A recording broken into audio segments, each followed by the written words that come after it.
Napansin mo ba ini?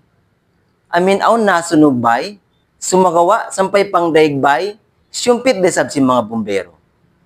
Maray sila ni nag-usiba sin tubig. Atawa, ano ba yung reason nila may tayo ni dihadto? Assalamualaikum. Yari yung par safety tips in 1 minute.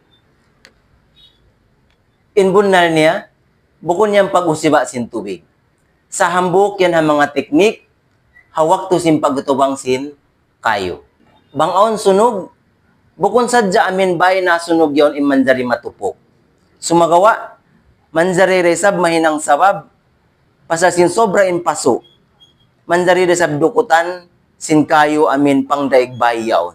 Minsan bukod diretso kaunon sin kayo inambuk bay yaon, manjari siya, magbananap in kayo pahansip pakbay. Biyanasin, magpaso in dingding, in biyubungan, iba na sing kapanyapan doon halom sin bay. Pagtawagon ta, par exposure. Hangkan na, impaginangon si mga bumbero, basaon at sumpiton, pang daigbay, weron nasunog yaon, hasupaya kapagangan at di kadukutan, sin kayo in bay, weron nasunog. Bang takatumtuman, 3 elements of period 2, hambuk na inig ta doon, na inhit, atawa paso. So, hambuk ha mga 3 elements at 2 in naigta, tanto mapatay ato mapungtain paglagasin kayo. Doon hay ni, pihagot si mga bumbero in pang daigbay. Wayroon pa nasunog yaon, siyumpit nila. Hasupaya, di kakanapan in mga bay, manjari patupukon sin kayo.